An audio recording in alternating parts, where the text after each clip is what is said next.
Right now we're having a Scrum meeting. Pulkit is not joining us because he didn't feel good in the morning, so he's taking the sick leave. But Soundate is sharing a lot of great updates. Hey. Please, shoot, man. Cool, so we're looking at topics for the Avery blog.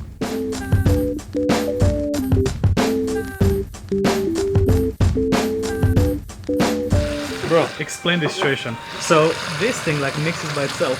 Yeah. You can hear it. So instead of eating food like a normal person, you can drink food and you can feel like an astronaut. It solves all my problems. Hey champs, today we are having a very special guest. She was leading the huge transformation programs within the talent acquisition, but also leading those functions at Apple, at Meta, at Uber, and at Twilio. So for us, it's like a lot of knowledge and experience we can actually get from the person. So we're gonna try to do that.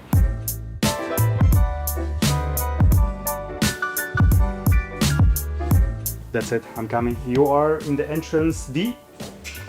Meghan. Hello. How are you? Good, how are you? How was the trip? Oh, it was actually really nice.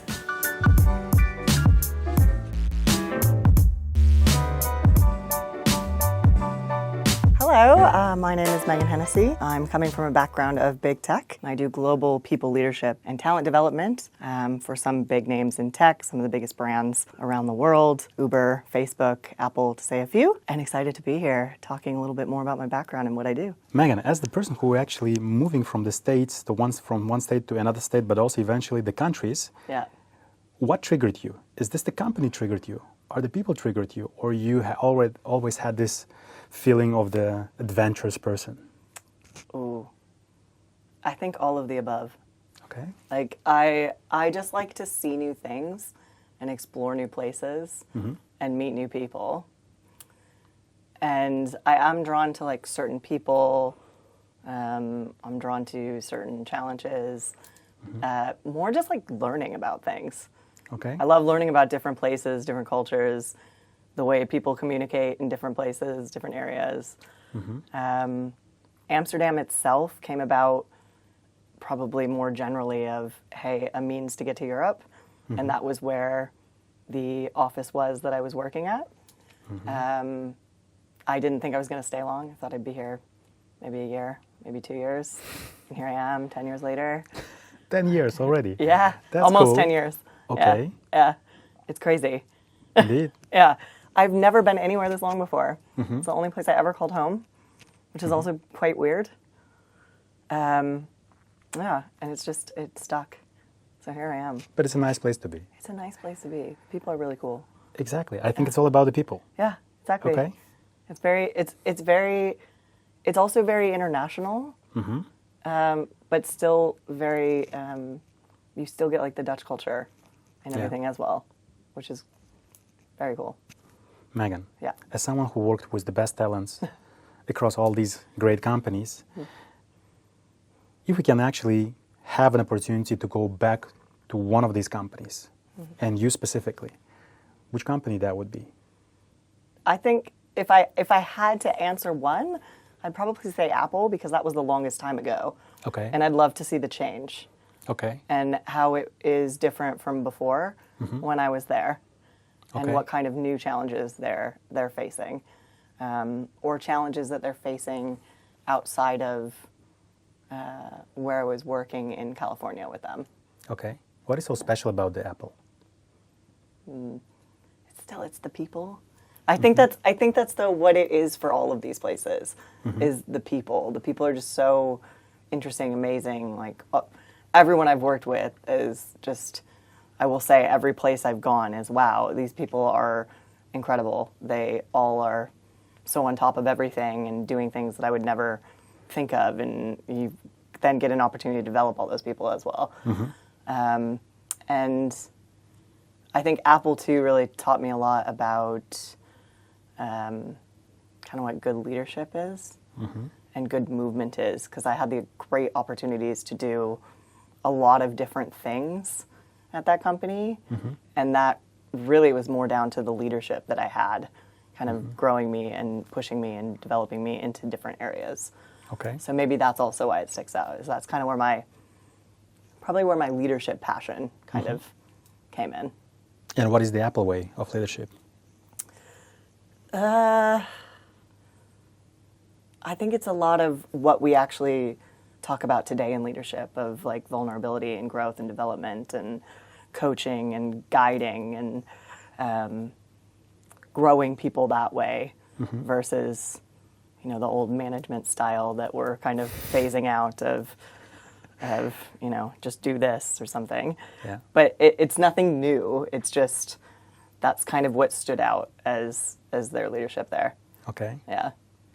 Is there a one lesson which you can easily share with everyone from the Apple times? Maybe it's going to be connected to the talents, maybe talent acquisition, maybe at all the culture.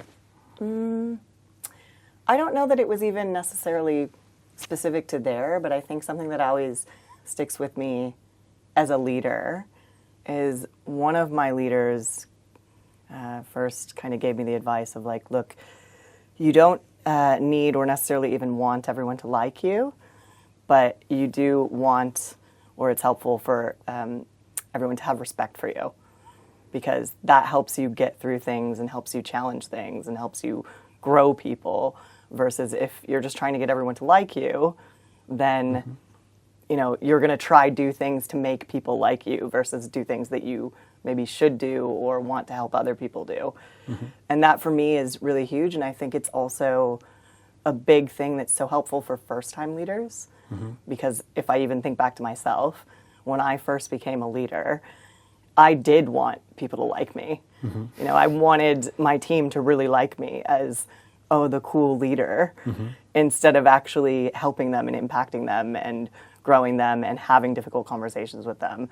And I think majority of new leaders probably feel that way. Okay. So that's a good thing that I constantly try to remember. What triggered you to change that? I realized Feedback is a gift. it really is. I realized that I was ultimately kind of losing trust with my team and with my peers when I first started doing that, and that I really needed to actually think about, okay, what am I doing? Where do I even start with building that trust back up? It means that I need to not be so, you know, likable to everybody, but actually challenge some things and help some people out and work on that. Yeah. How is it different to work with the talents on the American continent versus the European continent? I think the biggest difference is you actually get a lot of similarity thinking at big US companies, whereas here, if you go from one company to another, it feels to me like a lot more of a, you know, broader array of thoughts or ideas or you know, projects or things that people start with. It does not ultimately mean that you're doing that differently in the end, but just kind of joining a new team, say in the States, I feel like I already know the lingo. I already know, you know, oh, that's what that stands for. That's what this means. But then if I join a new team here, it's very different. I feel very lost, and I have to go, okay, what does that mean? What are you working on over there? And then it all kind of ends up being, I think, similar in the end, but the start is probably what's different. Okay. Yeah. And is there a thing that we keep actually hearing from everyone around, that when we talk about the US and then the US talents, that they're actually working super hard 24/7 almost, but when you talk about European talents, they still like believe that the work-life balance should be there at some angle? I think that there is a bit more work-life balance culturally ingrained in Europe, but I think in my experience, everybody's actually working equally as hard. Okay.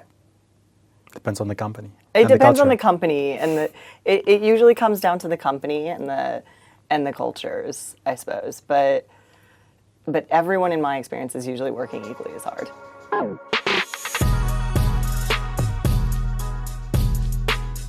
What is something you've never said out loud about your work, but think about all the time? I don't know if I'm doing this right. But it might be a lie. I've maybe said that out loud before. But I think that very frequently. Okay. I'm not sure if I'm doing this right. Is it helpful? I think it is helpful in certain scenarios. Because no, it's not helpful to be thinking that all the time, because that's a confidence killer, and it's a bad thought. But sometimes it is helpful just to check yourself on certain scenarios and to understand, like, okay, I'm not really sure this is the right path, but we'll give it a try, and then we'll come back and see how it's going, type of a thing. Meghan, as someone who hired actually, or was the reason of the great hires,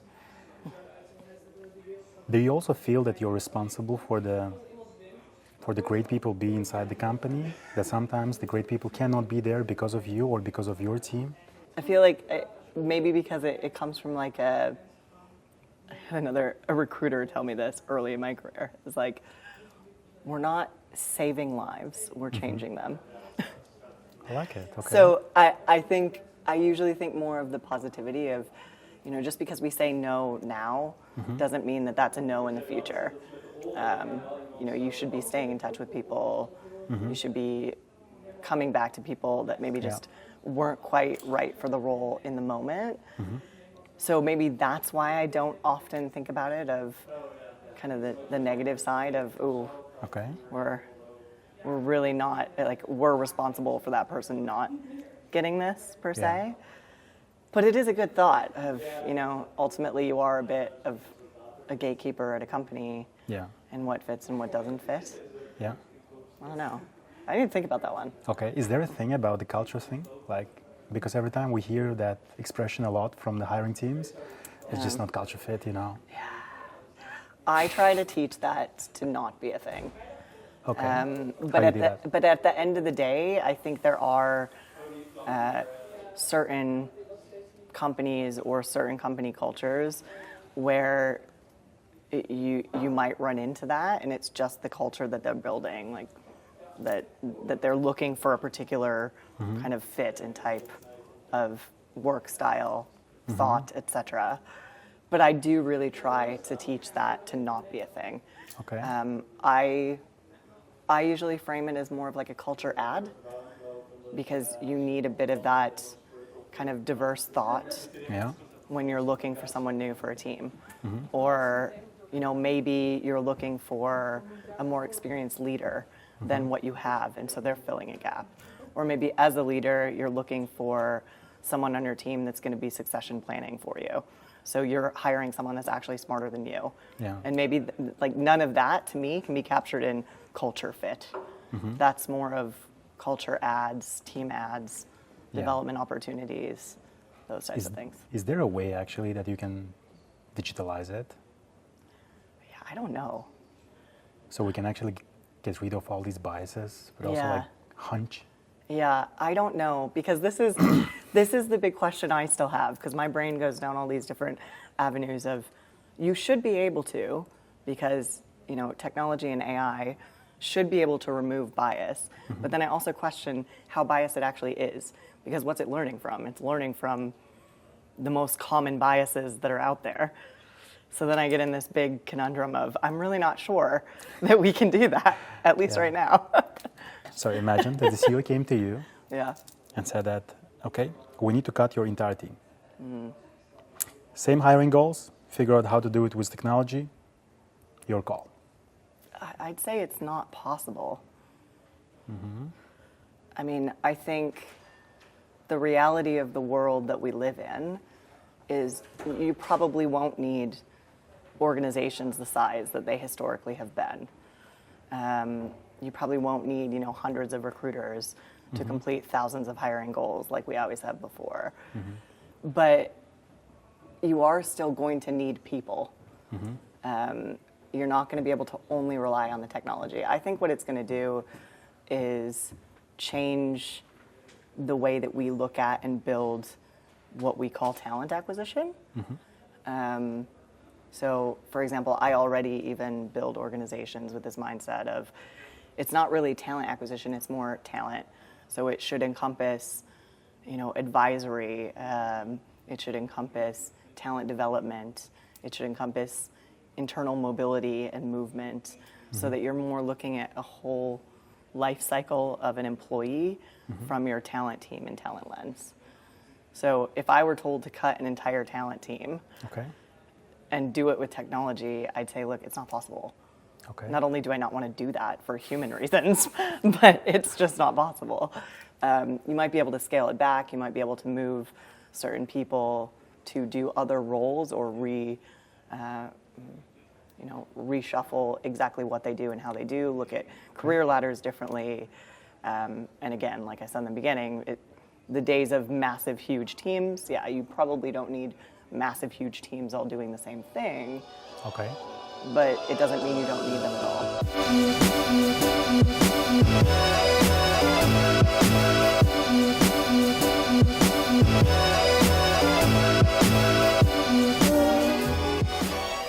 What do you think, what is missing in the leadership today when it comes to all these big companies? I think development, training, understanding, however you want to put it, even support for leaders in delivering behavioral feedback. Because I don't think many people do that well, even myself. Behavioral feedback is quite difficult and can get biased and all kinds of things. But that's also, you need to be delivering feedback and supporting people in how they do things, not just what they do. And that's probably what's going to be tricky, because it's going to become more of a forefront of, how you work with an AI tool or an AI bot, how you communicate, how you work with other people, and then how that's evaluated. Okay. And what is the best way to start doing it in a more proper, in a more right, with the right approach, you think? First, I think it's like just identifying which skill sets you even need. Because you're going to need different things in different companies, in different teams. And then identifying what looks good for that. Like, what does good look like? And then how do you evaluate it? We are in 2026, almost. Yes. But let's tackle it from the perspective that the technology developed so much that we can see maybe a bit different future with you, yeah? Yeah, okay. And right now, we need to use your imagination to the full. Okay. So what is your perfect day look like at work from morning till evening? Maybe even not just a day, but the whole week. How you're utilizing the technology, how you're communicating with people as a leader within the talent space. I think it's going to be, okay, first of all, I think that this is going to be more in the future. I think we've got a ways to go. But I'd say nowadays, a typical work day is, come in, you check emails, you get some ideas of what priorities are in place. It takes a couple hours, you have a couple meetings, you develop a couple people through those meetings. You develop some strategies maybe, put a plan forward for your team. I think that's still gonna kind of be the gist of it, but you're gonna have more space to do the strategy and development. And so it's gonna be things like, you come in and ideally you have, like a summary of your emails of, hey, of these 100 emails that you received, here are some priority bullet points that have come up multiple times. Okay. So you don't have to spend the hours going through everything right away to kind of get an idea of what you might want to focus on for the week. Okay. The email summary, that's the first thing. Maybe. I like yeah. it. Go on.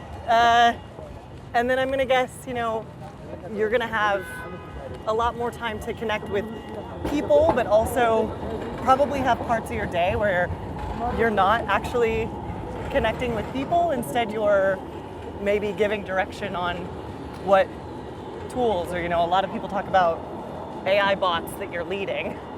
So maybe you're giving direction there of, hey, what are these new tools that we're using?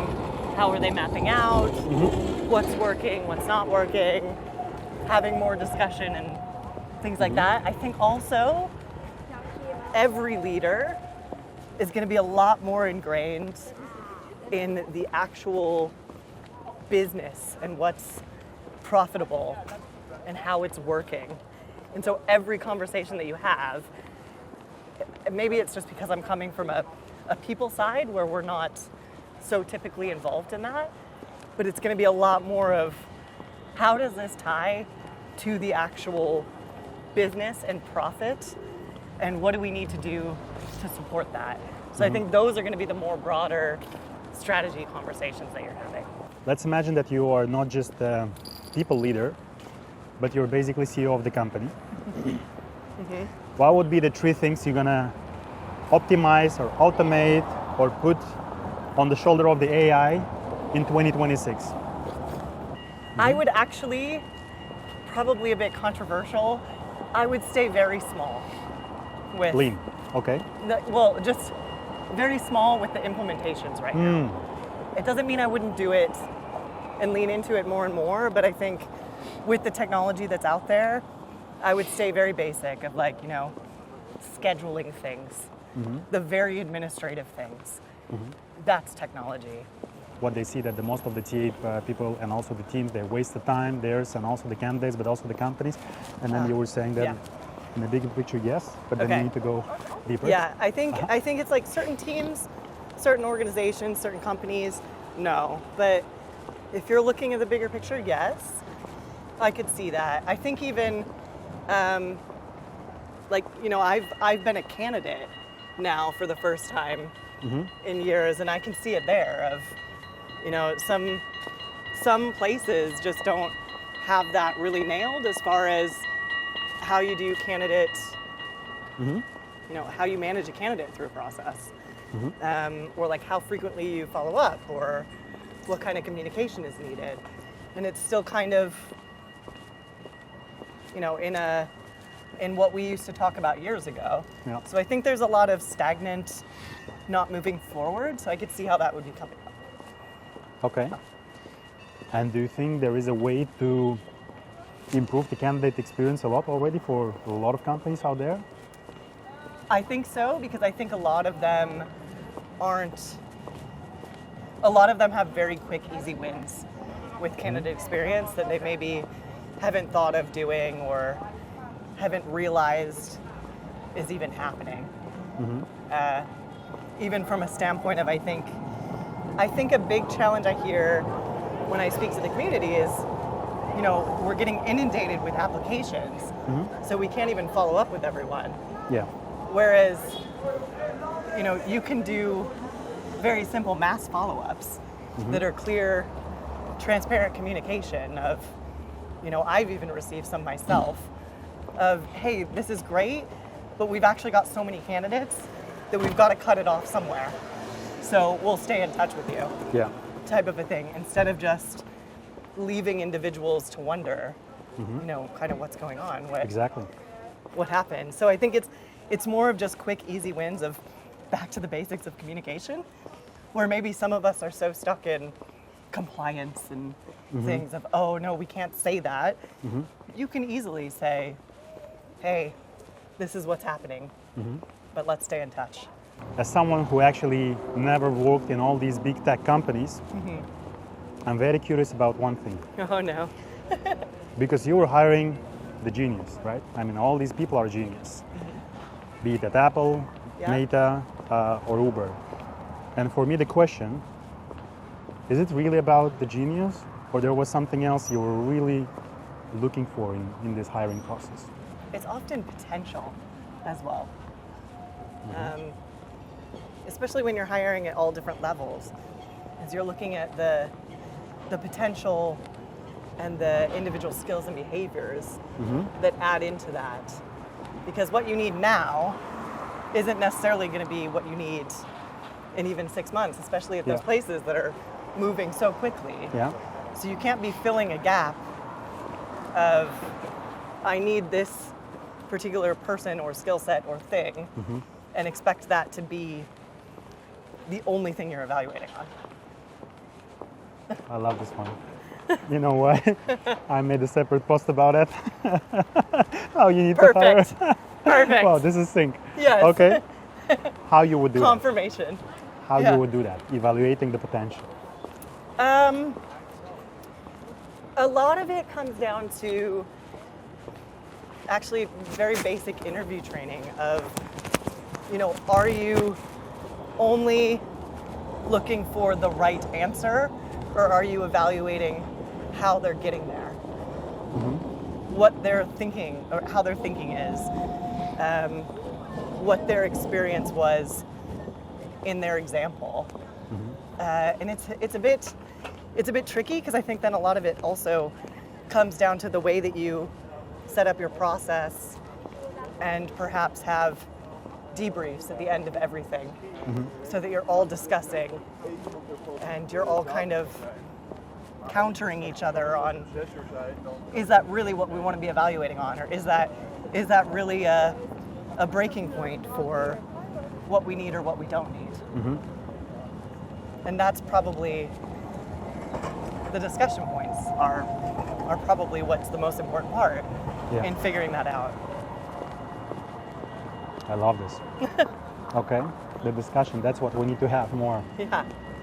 Okay. The people interaction. People interaction, okay.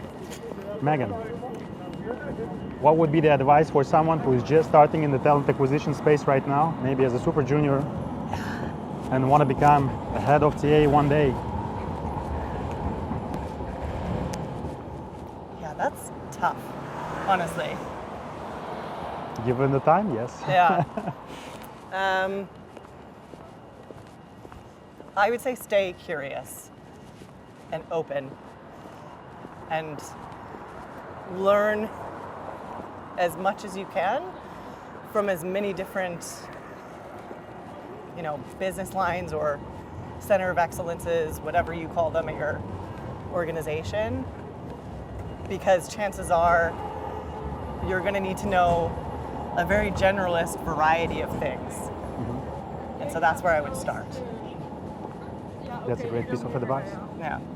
From there, kind of goes back to before. That's my big question mark of how you develop junior talent now, in the age of where we're kind of going with the direction of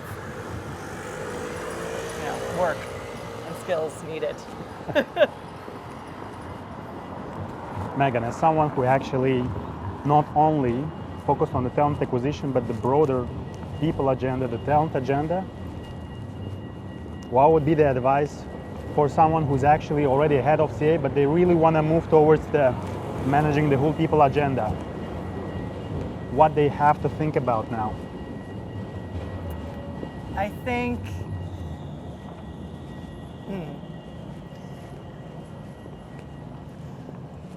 again, it could be different per organization, but I think a big one would be if you're moving from only TA to people, you're really the strategic people development hat.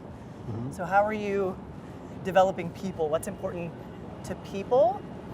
And then also how that ties to your business. So how that ties to your ultimate product or output or finance, billing, everything.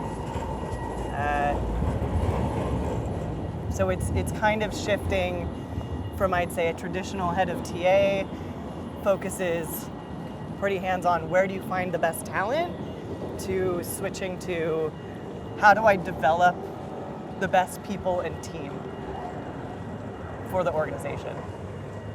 I love it. And going back to one of the points actually which you shared, you said it's not only about the hiring. It's not going to be like you need to always hire hundreds of people. No. Then what should be the job? Is it about developing but also internal mobility? Yeah. Is it about moving people in the right direction within the company?